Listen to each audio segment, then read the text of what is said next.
to vector classes. Today we will know syllabus for IIT exam 2021. Sequence and series of real numbers. It's an important topic. Sequence, it covers subtopic sequence of real numbers, convergence of series, and series of real numbers, convergence criteria. There will be some questions regarding this sequence and series of real numbers.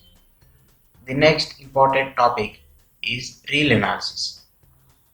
In real analysis, there will be asking questions on closed set, bounded sets, and power series of real variables. The third one, vector calculus. In vector calculus, scalar and vector fields and gradient divergence and curve line integrals. The questions are maximum asked on Green, Stokes and Gauss theorems. Next, going to another important topic, differential equations, which is ordinary differential equations of first order and exact differential equations. It is also a very important topic.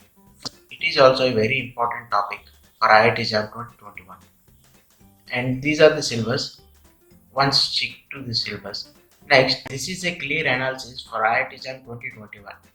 I have sorted and analysis. I have did an analysis regarding the previous questions for IIT exam 2020, IIT exam 2021 for mathematics in 2019 and 2018 and 2017. Yeah, these are the subject real analysis. There are 20 questions in 2019 question paper, which consists of marks 35 for real analysis. It's a very important topic for IIT exam.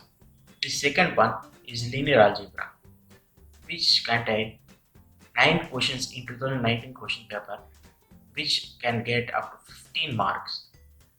The third one is integral calculus.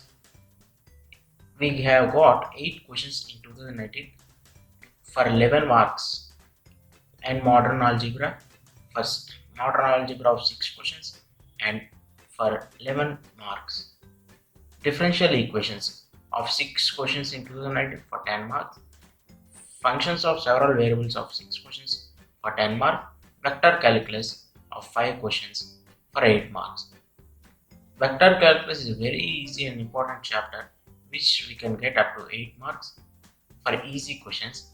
And the next, the real analysis, we can easily get up to 30 plus marks every year. We can score 30 plus in real analysis. The average I took for every year 30, 34, 35. Real analysis is important chapter. Now, okay, today we will start a chapter called groups theory. Today we will know some important points regarding group theory. Okay, the first point, a binary operation on a non-empty set A mapping from A cross A to A is known as binary operation. Okay, next, algebraic structure. What is meant by algebraic structure? A non-empty set equipped with one or more binary operations is called an algebraic structure on an algebraic system. This is known as algebraic system. Semigroup. An algebraic structure S dot is called a semigroup if binary operation dot is associative. For example, n plus means n means it represents set of natural numbers in an operation plus. It represents a semigroup, and q plus are the examples for semigroup. Okay, let's go to the fourth point. Let S be a non-empty set and dot be a binary operation. Yes, if there exists an element E belongs to S such that A dot E equal to E dot A for all A belongs to S, then E is called an identity element in S with respect to the operation dot. Let us say that E be an identity element in a set S if there exists an element such that A dot E equal to E dot A for all A belongs to S, then E is known as identity element in S.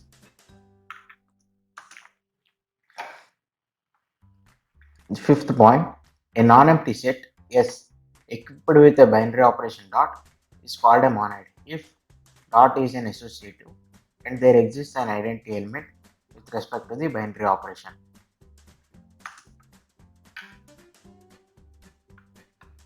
Sixth point, let S be an non-empty set dot be a binary operation on S and the identity element E belongs to S and an element A belongs to S is said to be invertible if there exists an if there exists an element B belongs to S such that A dot B equal to B dot A equal to E. E is known as identity element in S. For the last group, what is a group? If G is a non-empty set and dot be a binary operation defined on G such that the following three laws are satisfied. What are the three laws? Associative law, existence of identity, existence of inverse. We know that associative law means for all ABC belongs to G, A dot B dot C equal to A dot B dot C. The second one, existence of identity. If there exists E belongs to G such that A dot E equal to A, that equal to E dot A. For all A belongs to G, then E is called an identity element in G.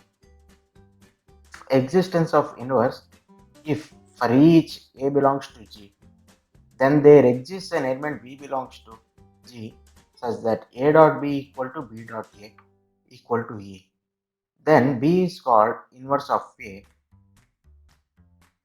For example, group examples of group Z plus set of integers with respect to the operation plus is an example for a group, and a complex number set of complex number with an operation plus are the examples of a group. The main difference between identity and inverse is in identity for all A belongs to G and for inverse for each A belongs to C there exists a B belongs to G.